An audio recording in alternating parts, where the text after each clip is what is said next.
Hello and welcome back to American Motherhood, where we explore how society and politics shape motherhood in America. In this special episode, we wrap up the Westerville local election series with two familiar voices, Kelley Stocker and Tatjana Brown. As the first candidates I interviewed for the series, it felt only fitting to close the season with their reflections. We step back to consider what it means to serve on city council or the school board and how we as voters can recognize the leadership qualities that matter most in our community. But first, a huge thank you to all the candidates who joined me in making this election more accessible and transparent. You each showed kindness and openness in our conversations, and I especially appreciate our conservative candidates for engaging in honest, respectful dialogue. Our final candidate for Westerville School Board of Education, Nafisa Jamali, was hopeful to participate, but we unfortunately weren't able to connect for an interview. I encourage you to learn more about her through her website or by watching the Westerville Chamber of Commerce Candidate Forum, both linked in the show notes. I should also note that you will see candidate Mark Stevens on your ballot for Westerville City School Board, but he withdrew his name and ended his campaign. To everyone who's following this series, thank you for showing up and choosing to be informed voters. Motherhood in today's America is about finding common ground, challenging assumptions, and remembering that people come first, no matter who they are or where they come from. It's about equality, understanding, and the belief that we're stronger when we work together. And if you believe in the work of bridging divides and building consensus in our communities, I hope you'll join me for whatever comes next. Because the future we're building, it belongs to our kids. Okay. What do you want to tell the people of Westerville? Vote for Westerville City Schools. Yeah!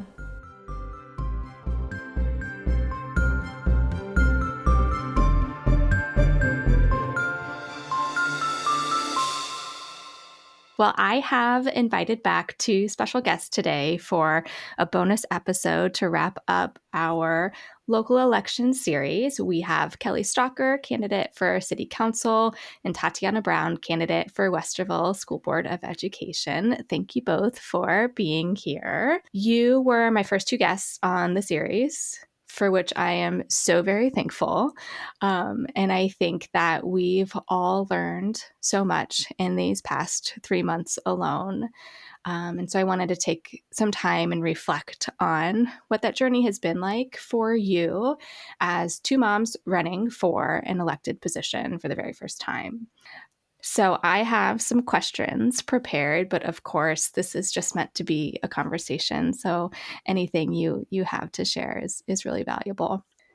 So we'll start here. What's the biggest lesson or insight you've gained from running for this position so far?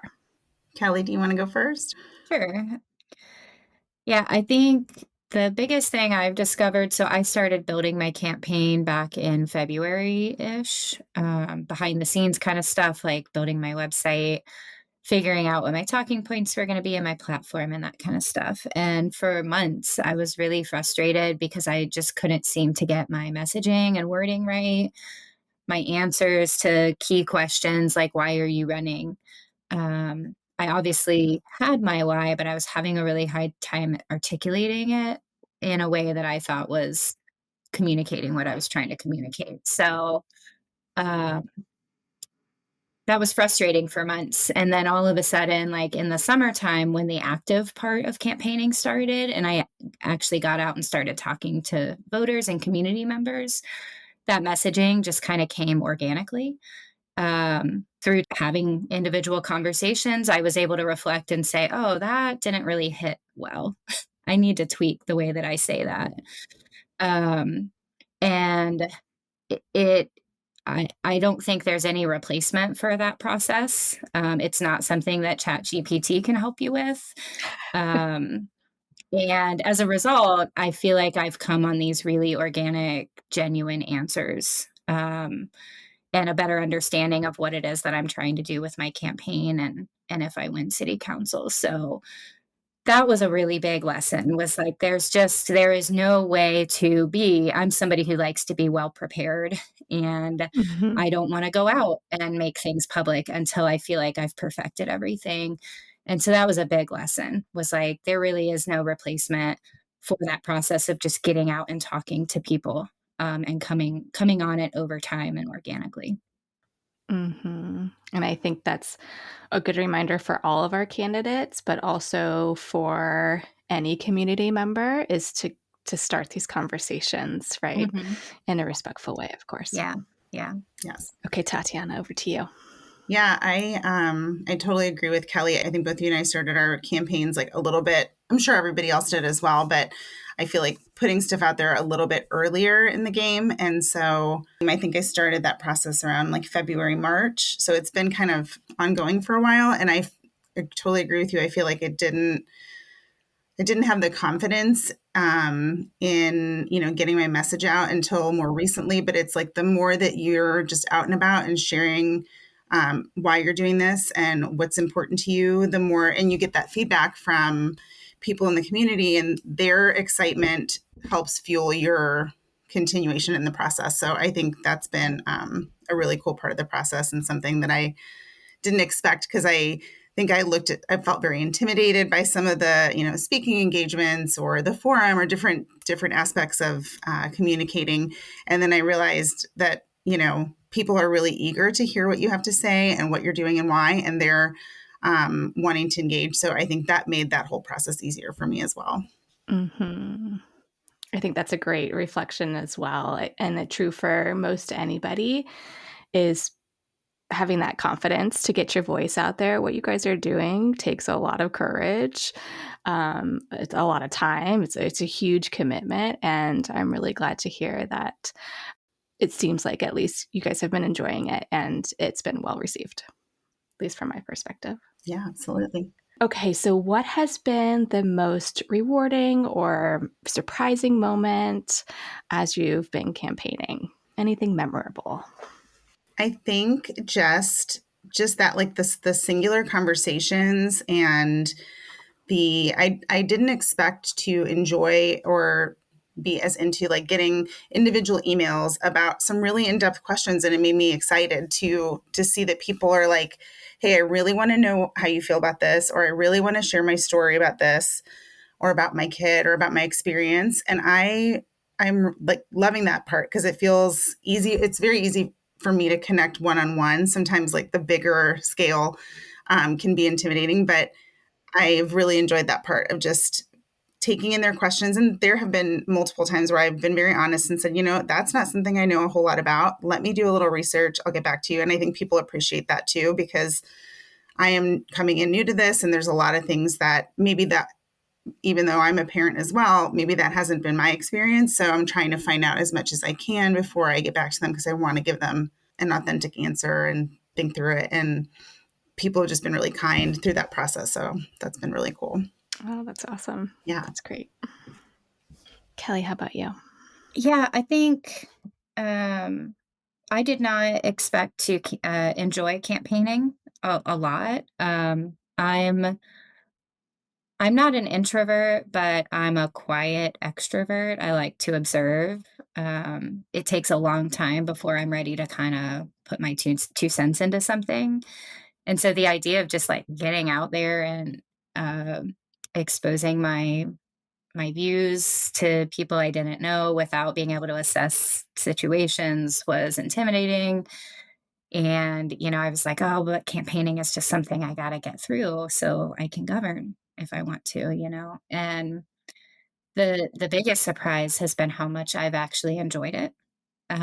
Once I got past that sort of intimidating barrier of like opening myself up to that scrutiny, um, just meeting so many community members, and that's the piece that I am really going to take away from this, regardless of the outcome of the election, is like these connections that I've made with our community, friends that I've made along the way, putting myself outside of that comfort zone to engage. As a government teacher, public discourse I know is so important, but I haven't necessarily engaged in public discourse. I talk to my friends a lot about politics and community issues, but I never really got out there and talked to community members until now. And yeah, so I like the events, the people, even the stress, even the nerves of like going into something like candidate night. it was stressful, but it was also exciting. And afterwards, it was like this big relief, like, oh, I did all this work and it went well, and it was a positive outcome and really rewarding in the long run. So that has been a surprise to me that, oh, I actually do really enjoy campaigning, and maybe I'm a little bit more of an extrovert than I realized. So. Oh, that's great. And I think in both cases, really good insight for you to have personally and individually as you would prepare for to be up in front of everyone at a school board meeting or at a city council meeting, right? To have this experience behind you and to feel a little bit more comfortable with that exposure. I think that's really important. For sure. How have you been connecting with residents? And more importantly, has anything you've heard changed how you think about your platform? I would say I think I've been doing a combination of canvassing, speaking to residents out in the community, and then trying to do as much as I can with community events because it's just a great opportunity when people are already out and about. And I don't know that it's changed anything I am focusing on, but if anything, I feel like now with the ballot issue having that we're just like deep into that time period, I feel like it's just solidified even more for me why I'm doing this. The main part of my platform was protecting resources for students and for teachers and staff. And I feel like now we know that some of those things are at risk. And so it's, if anything, it's given me even more of like a double down for this is why I'm here. And I want to make sure that I'm putting in the effort I can to ensure that those things remain in Westerville schools. Mm-hmm. Mm-hmm. That's great. Yeah, same with, the ways that I'm connecting with residents primarily at this point are through canvassing, when I am lucky enough to get to doors that are opened and people are willing to kind of come out on the porch and engage. That's really an exciting opportunity. But then, primarily through community events, attending meetings, and just hearing what folks have to say. And so, I haven't changed any of my core campaign values, but I have certainly gained a richer, deeper understanding of those issues. And it's one thing to say, oh, we want to address housing in the community. And it's another to really understand how that happens and how many different stakeholders are involved and who the different, groups are that you might work with to make that happen. And so I really feel like I've, achieved a deeper understanding of those issues. And I would say also with getting deeper into the ballot issue and closer to the election, really understanding the ways in which our schools and our community and other local stakeholders can interact and support each other, but also just how much we are all affected by the decisions made by each other. So, the quality of our local public schools directly impacts the quality of our community, property values, our ability to attract competitive and innovative, business investment. That is directly impacted by the quality of our local schools. So it is not just a school issue. It's not just an issue for those that want or that have kids in public schools, right? Everybody in the community is going to be impacted by this. So that's just an example. I've really come to appreciate that every major issue in Westerville is like that with so many stakeholders and so much collaboration. So I've come to appreciate and take into account all of the different entities that are involved in helping address our community issues. Mm-hmm. Mm-hmm. And what just a great reminder as to why we're here and why we want to get to know all of our candidates, right? Yeah, absolutely. So thinking about our community, what's one challenge you feel deserves more attention? And what's your approach to addressing it? I think one thing I've noticed just numerous times has been, and some of it's, maybe online chatter, some of it's stuff I've heard in person, but just maybe a little bit of the idea that, people feel misinformed or that the information isn't readily available to them. And so I think that is such a big barrier to cross, but I also think it's something that we can definitely tackle, because I think, as an example with the ballot issue, there's a ton of information, and it is there, and it is accessible, but sometimes it's just trying to figure out how are we getting the message out to people so that they gain a better understanding of what's going on. So I think for myself, if I am elected, like, I definitely want to improve the communication between the community and school board. And I think it's just important, because we're all like, we want to get involved and we want to know what's going on. And I think, that looks different for all different types of people, and depending on, their work schedule, what accommodations they need. And so I think that's a priority for sure. Mm-hmm. Absolutely. Yeah, I actually took, like, transparency and communication was my answer as well.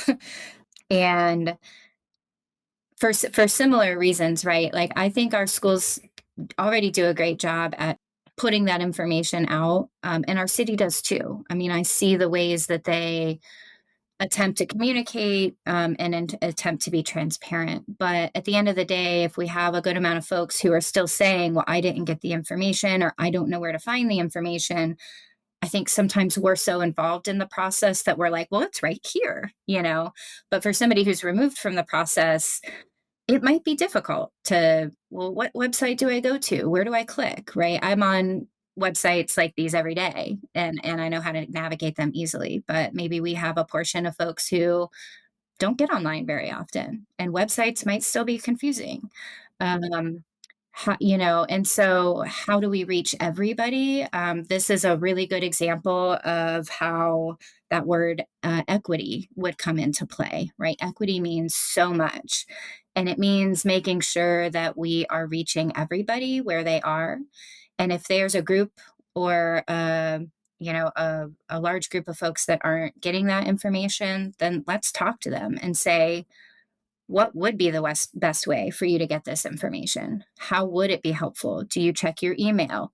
Do you check your snail mail?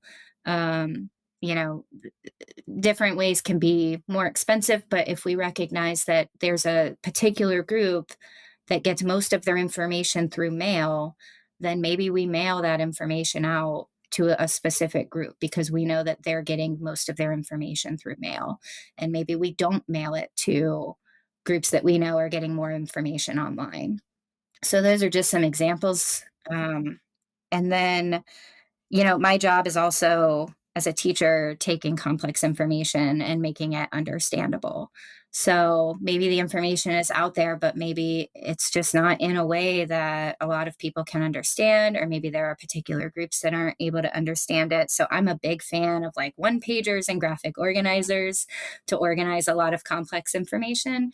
So that would be another way that I would look at communicating information, either ahead of meetings or after meetings, so that people feel more like they're drawn into the process. If there are barriers to understanding information that's just typed out over the course of 5 pages, how can we make that more consumable for everybody in our community? So those were just some ideas that I, play around with, that I would look forward to trying to implement. But I would say, big picture, that the transparency and communication piece would be something I would work on. Mm-hmm. And that's great. And I think everyone can appreciate that. These days, when you're talking about transparency and better communication, it's not that the information isn't out there, right? Like you just said, it's just that you have to sift through it all and identify try to identify what's most important and impactful. And nowadays, I mean, there's just so much out there, and it's really hard to. We're over inundated with information now. Yes, absolutely. And now you even have to question, is this even true? Right? This isn't just another layer.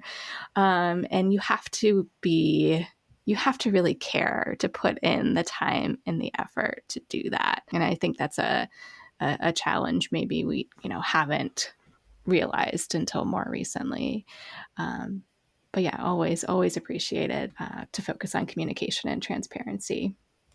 So, in a general sense, what would you add to your original interview from this summer after you've had these 3 months to better define your campaign? I think for myself, I know in my initial interview with you, we talked a lot about celebrating what's already great about our schools and celebrating the diversity and celebrating all of the amazing things that we have going on currently. And I think that has just become even more important. I just feel like I've been doing a deep dive of the Westerville City Schools newsletters that come out via email. Mm-hmm. And reading those and then hearing a little bit about some of the maybe the negative commentary towards the ballot issue, I really I can't wrap my head around people who, if you take the time to see what's going on in our schools, to maybe step into one of the schools, to see some of the amazing programs and see some of the amazing student-led programs, like there's just so much goodness. There's so many great things happening. So, I feel like if anything, it's encouraging me to want to share that kind of information even more, because I really think that that's what it's going to take, is people having the, ability to see those things and realize that there are really great things going on in our schools. And it's kind of like been driving me crazy hearing some of the commentary that's very focused on numbers. Those numbers are kids and students and people, and they're in there having these awesome experiences with amazing teachers. And there's just a lot of goodness there. So I just hope that we can continue to find ways to celebrate those things and share with the community, because the more that they realize, that people realize all of the great things going on in Westerville schools, I think that they will be more encouraged to be supportive. Yeah, I love that reminder that we're talking about students, we're talking about kids, and I know that the ballot issue obviously has an impact on your finances and on your wallet, but we really need to come together as a community for that purpose, and also to build up Westerville as a city. Right. It's a great reminder. How about you, Kelley?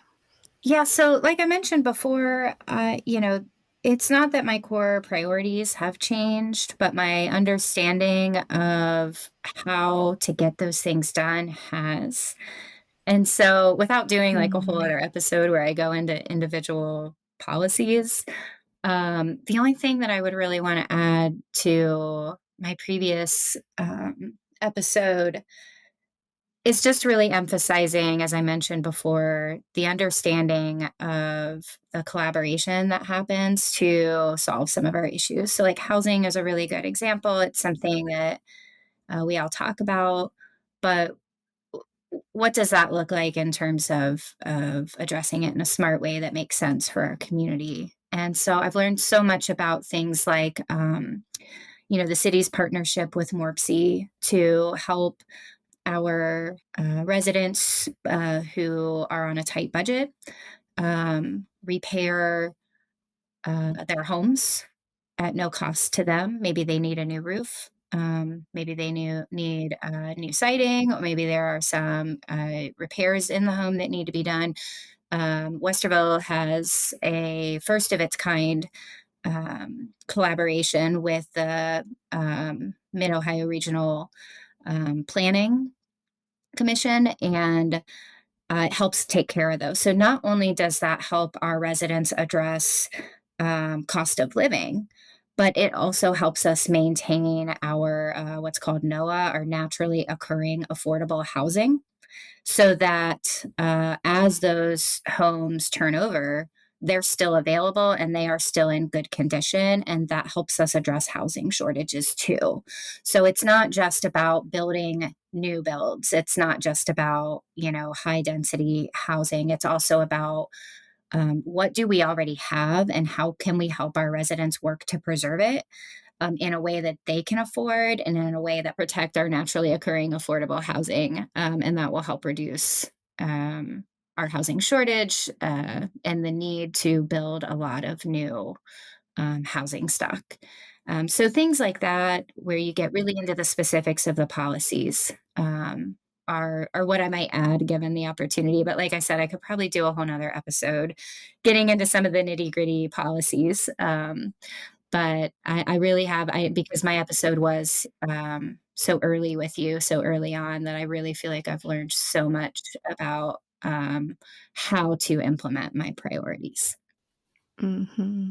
Well, that's wonderful. And again, I really appreciate you both being my first interviews because it was super brave and it was super early. And I think you've had so many wonderful experiences since, which is why I wanted to reconnect with you both. I also, as I close out this series, wanted to recap what it is that we are voting for, right? What is the role of our city council members and what is the role of our school board? So, for our city council, a city council member is your local representative in government. They listen to residents, make decisions about city services and budgets, and work with others to pass laws and policies that shape daily life in the community. Their job is to make sure your voice is heard and to help keep the city safe, affordable, and welcoming. And to revisit the school board, a school board member is your community's voice in public education. They set policies for local schools, help decide how money is spent, and work with the superintendent to make sure students and teachers have what they need to succeed. Their job is to represent families and ensure all children in the district get a strong education. So obviously those are the foundation of those roles, but there are other qualities and decisions that come into play as we've been hearing these conversations and just seeing everybody out and about in the community. And I wanted to share how I will personally be evaluating the candidates, because beyond qualifications and experience, whenever you are electing somebody to a leadership position, we need to talk about their leadership skills and their traits and their qualities. So I, of course, have a list here, but first I wanted to get your perspective and specifically, what traits have you seen out in the community? What do you want to emulate, or how are you trying to improve? And then we can circle back and talk about other things that I think people should keep in mind as we're talking about our leaders. I think for myself, I've been something that I think is great is like getting to know Kelley through this process. She is a teacher, she is a parent, and I feel like she is taking all those things into this role. And she's a great listener. I think she has a nice, calm presence about her, which I appreciate. Mm-hmm. I think she's very putting herself out there in a way that she's trying to take in as much information first before she, comes to a decision. And so I feel like that's the kind of leadership that I want to see. People who are willing to be partners, people who are willing to learn and not just, come at you with the first thing that pops into their head. I really appreciate the time that you put into when you answer questions and stuff. So, if elected to school board, I think it's important. I think our school board members and our city council members, we have to be partners. And so I think being in that position that you are in the community as a teacher also is super helpful, because I think that's where, you have an understanding. I think some of our other city council members who are running for reelection also come to the platform with some great understanding. I listened to your candidate forum, and there was a lot of really good conversation happening about, here's some information about what we have done. And I really appreciated their experience as well. So I'm definitely looking for people who are just ready to be partners, ready to listen, be open, and not look at it as, hey, that's not my role. I'm not on school board. I mean, or vice versa. I think we all have to focus on being partners in the community together. Mm-hmm. Absolutely. We are one. We are the Ville, as the students will say. I think Yes. that's relevant for the whole city. A couple of things that I think Tatjana really hit on that I'm looking for when voting is, one, dispositions. City council is a seven-member body, school board a 5. This is not an individual job. So you have to have those qualities of being able to collaborate, being able to consensus build. And the other one is that sort of big picture thinking and the ability to kind of keep your ear to the grapevine and understand what is going on in our whole community. I think that Tatjana is in a really good position being a business owner in Uptown and being able to have those conversations with all of the people that come into her shop, as well as working with our schools already to do all the fundraisers that she does. That's the kind of collaboration and ability to read the local community that I'm looking for. And I think that there are a lot of good examples of that. One recently, right, the chair of City Council, Mike Hayek, came out and in support of our schools. He was able to put politics aside and he was able to articulate why supporting our schools is important for our whole community. And that was something that I really appreciated, even though politically we are very different. And those are the kinds of dispositions that I am looking for in the people that I vote for. I think Tatjana articulated those really well, but those are the two main things that I'm looking for. Yeah, absolutely. Those are great and should definitely be considered as we are all evaluating our candidates and aiming to have an informed vote. I also have some of these that, are you could say are obvious, but I think are really important to think about when you're evaluating each candidate. But integrity and trustworthiness, right? Are we going to do the right thing when the time comes? And we talked about this one specifically already, but strong communication skills. And that's not just one-on-one or just at the meetings. It is all the time, really. And it's not just the way that you articulate yourself and your beliefs, but also how you're listening to our community members and how you can truly respond to their needs, right? And follow up with those concerns. I think a big one that is kind of in the headlines these days is empathy and inclusivity, right? Westerville is a really great community that has a ton of diversity that we should embrace. And I think the vast majority of our community does embrace it.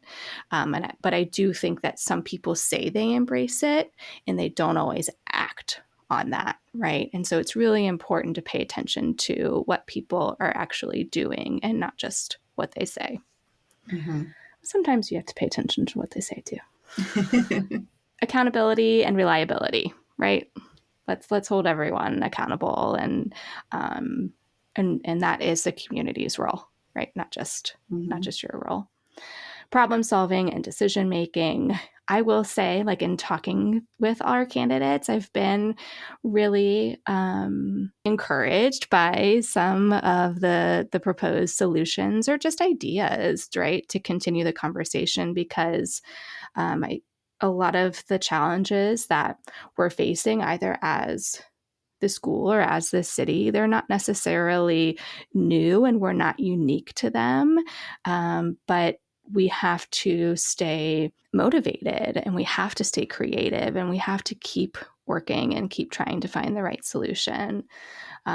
For me personally, I get tired, I get frustrated, I get overwhelmed when faced with all of these challenges, and not just from the local perspective, but when you're talking about the state and national government as well. And sometimes you just want to hide and let somebody else take control. And so when we're voting for our leaders, let's make sure that they have the energy and the capacity and the commitment to take up those conversations on our behalf. I think a lot of us feel that, the overwhelm just from things at a level where we can't make an impact necessarily. And so I think that's been very motivating, is knowing that here in Westerville, like we can do something here. We can try to, you know what I mean? Here's where we can make impact. It is overwhelming and there's things going on that just are beyond our reach, but we can affect city council. We can affect school board. So yeah, absolutely. And that's a great way to round it out. But community engagement, right? You both have really been active in the community, and I think that's important to see from all of our leaders. And again, just that passion and commitment. Let's make sure that the people that we elect share the vision for Westerville that you may personally have, of course. But yeah, I think overall, from my interviews, I think all of the same, for the most part, the same issues have been identified, and so everybody's really clear on, what challenges they'll be facing in their roles.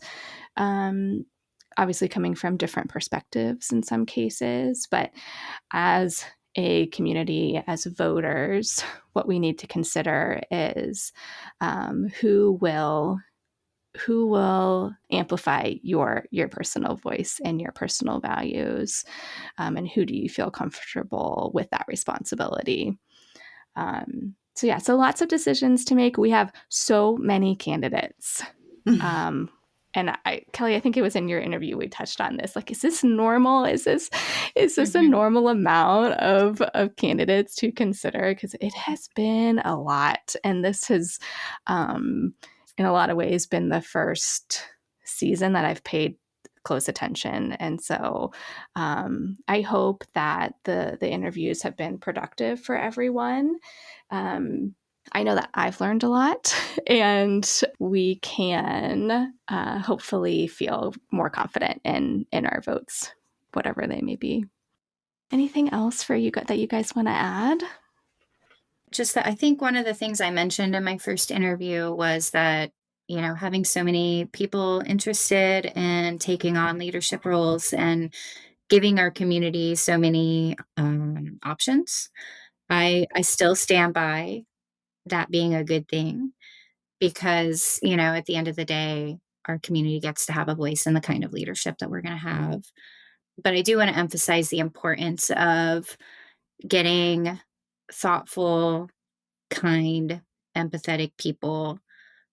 Yes, it is important to know policy and knowing how to address our issues in a smart way. Those things are very important, but dispositions are important too. We are in a time when we have an opportunity to have leadership on both our school board and our city council that is kind, that is thoughtful and slow and big picture thinking. And, um, you know, having the opportunity to have that local leadership is a way that we can help push back against those bigger state and federal issues. Leadership that centers inclusivity, that centers empathy, that wants to create spaces for everybody in our community. We have those opportunities right in front of us, and getting out and voting in this election is so important. I'm glad that we have so many choices. People can judge for themselves thanks to the work that you've done, and using the evaluation criteria that they use for candidates, but get out and vote. Have a voice in this election because it's what we would call an off election. It's not a midterm. It's not a presidential election. We don't have some big statewide ballot issue happening, but there is a lot at stake for our local community in these elections with the ballot issue, for our schools and with our school board and city council leadership. So please just, make a plan to get out and vote on or before November 4th. Mm-hmm. It's a great reminder. Tatjana, any last final words? Yeah, I would just add, and I know, Kelley, you see this every day with what you teach, but it's been kind of cool for me. My oldest daughter's a junior in high school, and some of the people that I've encountered when I've been canvassing, the most, it seems like the most engaged and like hard-hitting questions have come from younger people and high school students. And so I think that's really cool. And seeing her and her friends kind of get engaged in different ways and be kind of like, hey, what's going on with this? And they've shared on their social media, and they've talked about the Westerville Schools ballot issue. And, I just think it's cool. They are learning about how they can have an impact. And I think that they are really engaged, and I'm excited to see them get involved in the next few years as well, when they are able to vote. So that's been very exciting and I think encouraging. And yes, I just hope everybody takes the time to vote. I think this is, as Kelley mentioned, a super important election. I think people are paying attention, and hopefully, they will get out there and make sure that their voice is heard. That is so encouraging. That's wonderful to hear. Yeah. I will say one of the things that we have delicately danced around in this particular conversation is just the prevalence of national politics in these conversations. And I know they came out in a lot of our interviews. And so I do have a few comments that I wanted to share again before I close out the series, because I tried to find the right balance in these conversations, in challenging and asking questions and trying to bridge bridge everyone's values and priorities and whatnot. But sometimes I was just caught off guard and surprised. And so I wanted to just make it clear where I stand personally, right? I don't know where this podcast, American Motherhood, will go, but if this is, the last time that I shared my voice in this way, I just wanted to make it clear where I stand personally. So the first is that the LGBTQ community has always existed, and they should absolutely be free to live their lives as their authentic selves. Immigrating anywhere, including the US, is not easy. I think that it is a privilege to have the resources, support, and ability to complete that process that takes years.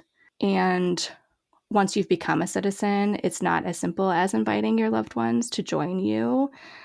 This is the one point that I've heard the most about following my interviews. And I think it's one that I personally hope to explore further. I want to share more immigration stories, but I wanted to make sure that that was clear as well. Also, please think of our immigrants as people first and not as human traffickers. We do not need to worry about losing our guns. We do need to worry about losing our freedom of speech. The U.S. was founded on religious freedom, including the freedom from religion. That means we should truly welcome people of all faiths, or of none at all, not just in words, but in how we live and how we act as a community. And finally, one we've already touched on, vote yes for the Westerville City School earned income tax proposal. That, in my opinion, will truly have the most impact alone than any single vote we have this fall. But for clarity, I do intend to vote for you both. I am so thankful for your leadership and what you bring to these roles, and I am really excited to see what you guys continue to do. Thank you. Thank you so much for doing this. I think this is you're super brave for doing this podcast. And I hope you continue it on. And even if it takes on a different format or whatever after the election, I hope, you just mentioned like maybe highlighting immigrant stories, maybe, there's so many different ways that this could go, but I think it's so important, and it's a great way to connect people. And so I appreciate what you're doing. Yeah, thank you.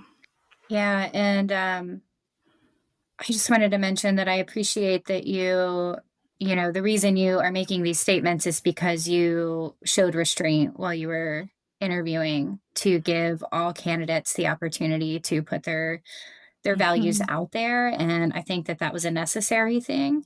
And it probably wasn't an easy thing, but bridging that gap and engaging in that civil discourse is a very brave thing these days. And I appreciate that you were able to do it. I agree with every single one of those statements that you made. Yeah, including, voting yes for for the ballot issue for the schools, being probably amongst the most important decisions that you can make. So also love the idea of maybe following this up with, I think there's such a misunderstanding of different communities, the immigrant community, the LGBT community, and being able to bring light to those individual stories in our own community, right? And what life looks like, and what barriers there are. I think there's such a lack of understanding of barriers. And I think that would be such a wonderful opportunity for this podcast. So Yeah. Agreed. Oh, good. I look forward to seeing what you do with that. I appreciate that support and all of the support that I've received from friends and community members. This has been challenging. I honestly, I didn't think about this when I started it. I just knew that somebody needed to start the conversation. And I had to remind myself constantly, one, that I'm not meant to be the all-knowing voice. Like I don't know the answers. I'm just trying to continue these conversations. And so that was one thing I had to get over a lot. I like you guys, I like being confident and I like knowing what I'm talking about. And so that's been something that I've had to get over in order to keep this going. But also just always going back to what you were saying, Kelley, is that the whole goal in this is to amplify our candidates' voices, because they believe in what they have to say and believe in their vision. And I think that's great for them. We just have to come together as a community and as individuals to make sure that we vote for who we believe in and who we want to lead Westerville. Okay, wonderful. Well, good luck to you both. I can't wait to talk to you in like 35 days and congratulate you, hopefully both. Thank you for having us. Yeah, thank you so much. Vote on November 4th.